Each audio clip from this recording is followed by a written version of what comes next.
3, 2, 1. And welcome back to the show. Of course, it is Friday, so we're going to continue our tour across the Concho Valley. Football is approaching quick and in a hurry, so we got to keep football on our minds. By doing that, we're interviewing coaches across everywhere. We've seen coaches from all around San Angelo, but now we're going to go to Schleicher County. Coach Chad Tutle for the Eldorado Eagles. Coach, what's going on? Not much, just staying busy and counting down the days till July 31st. It's coming fast and in a hurry, like I said. We're going to bring in the other two guys, of course, James Bellini, Ryan Chadwick. Been an interesting week here, but, guys, we're getting closer to football. Oh, yeah. Literally counting down the days at this point. We got, 2 weeks before 2 days? Just about. Coach, let's go straight to you. How's summer been? What's summer workouts been looking like? And tell me a little bit about your off season. Off season was great. We had a lot of kids. Our track numbers were huge. We had a lot of kids participating in baseball and tennis, and staying busy all throughout the spring. And so having all the kids together, it takes a little bit of time. But it was a great spring. Kids worked really hard, competed really well in everything that they did, and so the spring was very, very promising. Summer wise, as busy as our kids are doing other things and working and everything else, we've still had good numbers, and they've kind of gone up and down at different times, but it's been good, and it's good to see those faces throughout the summer.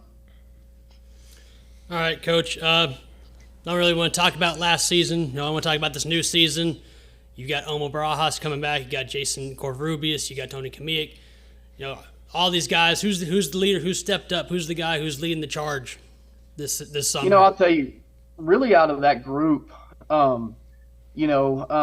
there's really a big name that you kind of didn't mention there as far as really kind of leading in this summer and in the spring and everything else, and that was Michael Adame. He's the only returner on our offensive line. He's been starting since he was a freshman on that offensive line. Throughout the spring and everything else, just on the baseball team, and then through this summer, he's really been a big leader as far as getting people up to the weight room and dragging his little brother along. He doesn't have to drag him hard. He's a pretty good worker too. But coming up to the weight room and being there every day and doing stuff like that, he's really a big one, and he's going to be really one of our big keys. Now, those other names you mentioned, those are big guys for us as far as what we're going to do in the fall and how well we do offensively and defensively. Jason's such a dynamic dude, out there on the field, running with the football, catching the ball, throwing the ball if we need him to on something. Omar did a great job stepping in about halfway through the season last year and really kind of took to the quarterback role really, really well, and allowed us to do some things that, we really hadn't done early in the season. We kind of adjusted a little bit late. And then Tony, I mean, what can you say about that kid defensively? I mean, that guy's the leader of the defense. We had a couple of kids graduate, and Tony is going to be, the mainstay on that defense. He's going to make sure everybody's set and doing what they're supposed to do. And, he's kind of a wild man out there. He's one of the nicest kids you'll ever meet. He's got a little brother and 3 sisters, but he's still one of the nicest guys you ever met. But out there on the field, he can be a wild man. So, all right, Coach, and of course, are we gonna be sticking with Omar moving into this season? This year, is he gonna, like you said, he kind of took to the quarterback position after another offseason under his belt? Do you think that he's ready to lead the offense? I think so. It's one of those. We'll have to see. I believe that's where he belongs, and I believe that's the best for what we're going to do and things like that. But if somebody steps up and shows up, then it's one of those things of, every position is open. All 22. People can say that, but it's one of those things. If somebody comes in and can take it from him, which would be really hard to do because he does a really good job, then that is what it is. But I think Omar's going to do a really good job. I'm really looking forward to what he can do for us and for the Eagles in the fall. Well, we've talked to some coaches in the past while we've been going through this, and something I've kind of picked up is that's kind of how it is when you coach at a little school. You got to be ready to make your decisions fast in a hurry, and you got to be able to find your guys because these guys could be moving on pretty quickly. Mm-hmm. And it's one of those things of the chemistry of the team and just how things work out, and kind of how the season goes kind of determines where a lot of these people play. At a small school, some people got to step into roles that they're not used to. We had to do that last year in some instances. That's just kind of the way it is. I mean, you don't have, 400 people to choose from and, stuff like that. We got 50 kids out there and, a bunch of them are babies and freshmen. And so we got to really choose from the other guys and figure out who belongs where. Yeah, that's what I was going to say. You even got to play them young. And when that move happened last year, is one of those deals of it was the best thing for the team. It wasn't necessarily like one kid over the other, because that's surely not the case. Those are two great young men, and when you get put in some other place, you can either mope about it or you can step up and do a good job, and that's what both those kids did. And I think that's kind of the kids we have down here in Eldorado. Yeah, a couple of the coaches that we've had in here have said, like, you're just trying to get your 11 best out there. But all right, we talked about these big names. Who's somebody who might kind of sneak out there, might kind of take people by surprise? Who's somebody who doesn't get a whole lot of people talking about him, but he's the guy that's caught you by surprise and has really stepped up and moved along? We've got some younger kids that had to really step up last year, kind of late, just due to some injuries and just moving some kids around. Eldorado Hernandez, he was the one who stepped in at outside linebacker when we had some injuries to a senior last year. He did a great job out there. He did some stuff for us in the backfield. He's a tough kid, and he's a hard-nosed football kid. He's not a big guy, but he's one of those. He is extremely tough. And some of those offensive line kids that had to step up and step in when we had injuries and some other things. We kind of had a little rotation with just kids, O-line getting kind of a little beat up here and there, and like Cade Parker, Jason Santiano, some of those. Zaid Hernandez, those are all O-line guys that kind of stepped in late and kind of filled some spots for us. And those are some people that I really think everybody needs to look out for. Ethan Elias is one of those kids that made our all-cover one team, and as I was looking through the stats, I noticed he was like the big play guy. He had like 27 yards a catch or something last year, and I just thought that was pretty, outstanding from a Ethan's for a small he's school a like big Eldorado. kid. He's a big mobile kid, and he can go up and get it. He's not gonna, he's a lot faster than I think people give him credit for. But that is he's a 50-50 ball kind of kid that I believe is better than 50-50. You put it up there to him, he goes and gets it, and he is hard to bring down because he is a big kid. And last year, once we kind of found and got him in the groove a little bit, he was dangerous, and people really watched out for him and game planned for him a little bit. But he also does the other things. He blocked on the outside well, us running the ball as much as we do. He did a great job of blocking on the edge and stuff like that. And with him being a big guy, that's something that he's got to do well. And he did. There'd be plays where he'd break it. He'd help the play break for 8-9 more yards just because he's out there hustling and doing a good job on the edge. All right, Coach, let's talk about the football schedule for a little bit. Had a middling district record last year, still snuck into the playoffs.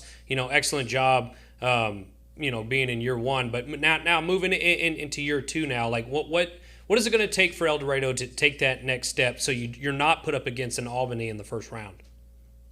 Just better execution. That's one of the things of bringing in some new things and stuff like that. Our execution at times was a little sloppy, and that's our fault as coaches. Not doing a good enough job of getting the kids ready in that instance. We'll take that. That's our job, and that's what we're supposed to do. And so, if we execute better than what we did, then some things might have happened a little bit differently. But the name of the game is execution. And so, as good as our district is or was last year and is still going to be this year, it's one of those things of we've got to execute, and Wink and McCamey, they're still going to be Wink and McCamey what they have been. Sterling City really wasn't a surprise to, I think, many of us. Most of us kind of knew what kind of kids they had as far as, they're winners. They've won a lot of ball games over the last however long they've been in 6-man, and they've done a great job of that. And so just because we, put 11 on the field instead of 6, we all kind of knew they're still winners and they knew how to play football, and, they figured it out and did a great job. And so, the district's still going to be tough, and our Ann's returning a lot of kids. Water Valley returning a lot of kids. So it's one of those deals. Our district's going to be tough, and you've got to show up every week and make sure you take care of business. And I'll kind of piggyback off that a little bit. You did have to face the state champions in week one of the playoffs. What was something that I guess you may have took away from that game or was able to use to motivate your players during this offseason? I think it's one of those things that you get to see the best. And you got to see the best first round, and you got to see what it takes, and you got to see, the level of competition that is different than what you see week in and week out. Even when you're seeing good teams, we see really good ball clubs throughout the season, in our district and in pre-district. But when you see people that got rings on their fingers now, week one of the playoffs. Not only does it make that tough, but it also kind of gives you an idea of what you're striving for and what you're looking at.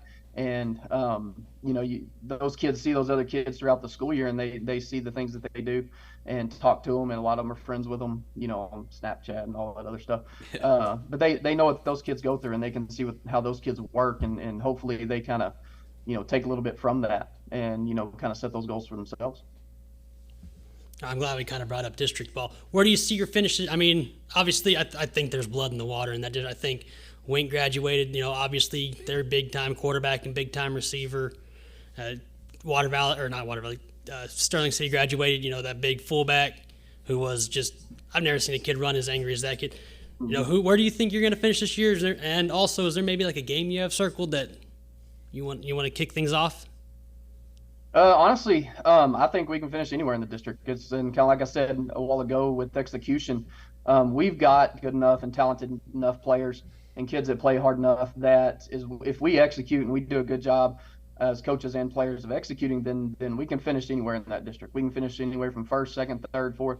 It's one of those of it's going to come down to us and what our kids choose to do. And I really. That's something those kids are going to have to believe, and that's something we believe as a coaching staff that, we can finish anywhere in that pile, but we've got to execute week to week and make sure it happens. Hey, Coach, we were talking about it a little bit before the interview actually started, but let's just talk about your off-season program for a little bit. What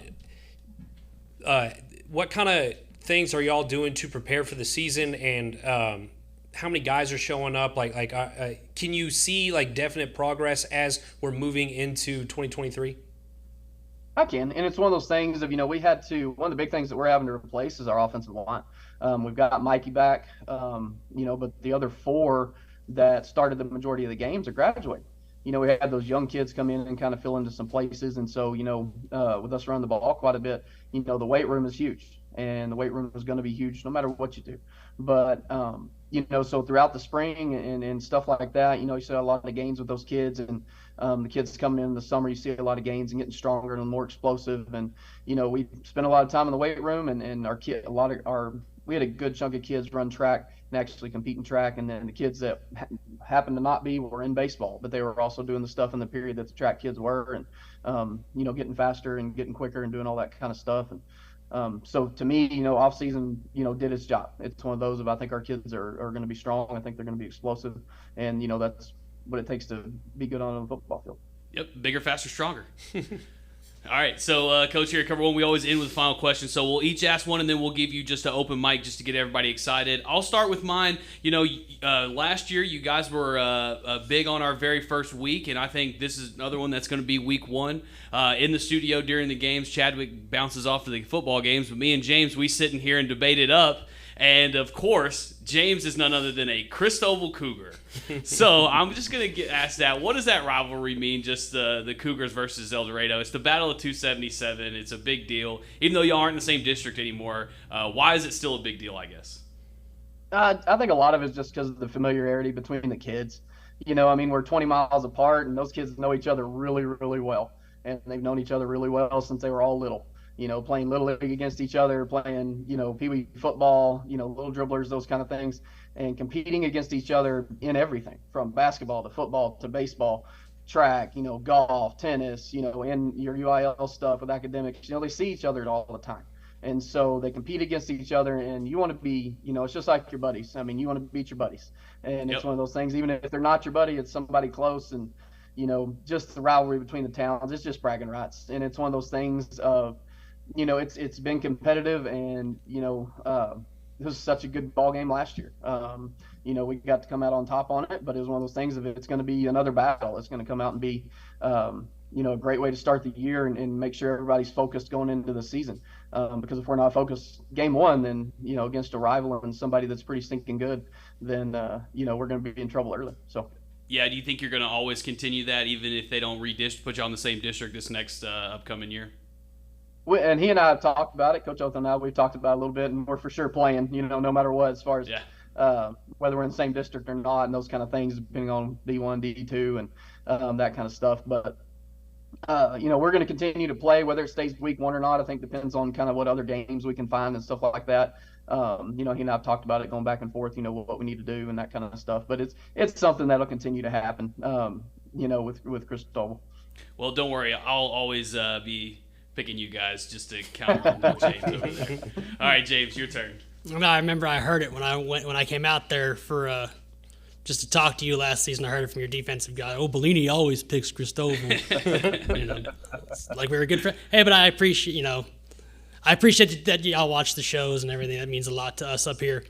You've been there, and you actually made it a point to hold on to your staff. Last season when you came in, just as you being the only new face. What have you learned as far as being in that community? What has the teaching or coaching at Eldorado taught you about yourself? And what has that community meant to you? Oh, man, it's a great community. I'll tell you this. It's one thing of, they support their kids and they support their school and they support us and, they back us up and they take care of us.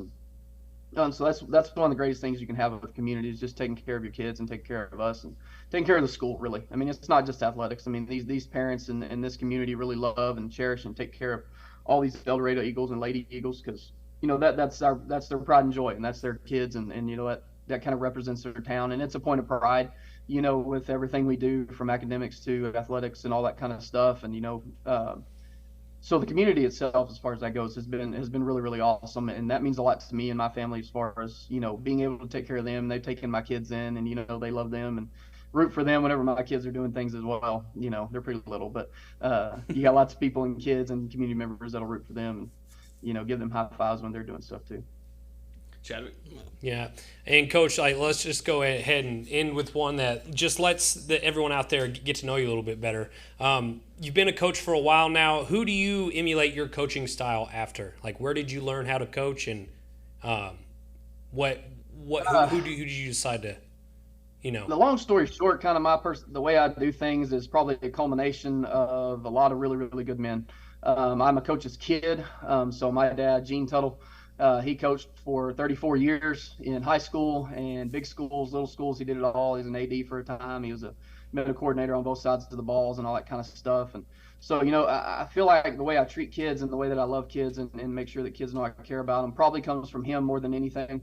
My style, I really don't know. I think it's a culmination of a lot of different people. I've worked for some really good men over the years and worked with really, really good men too.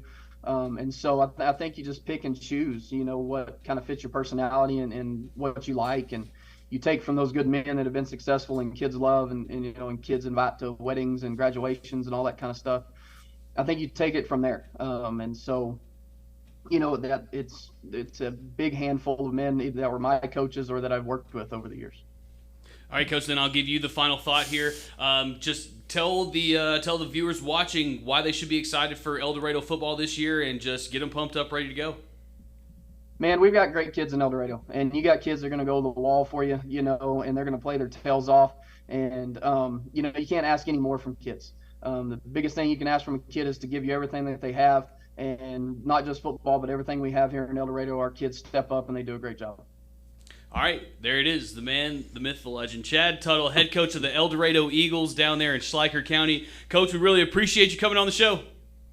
Appreciate y'all having me. All right, thanks. Absolutely. See you. Thank you.